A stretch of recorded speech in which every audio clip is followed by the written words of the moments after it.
golden hour.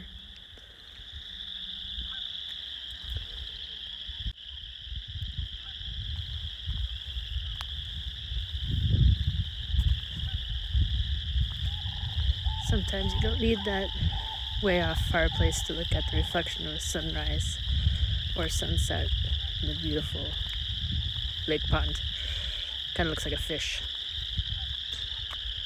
I'm sure the farmer doesn't like that, but it does look like a fish. I'm fishing for a beautiful view.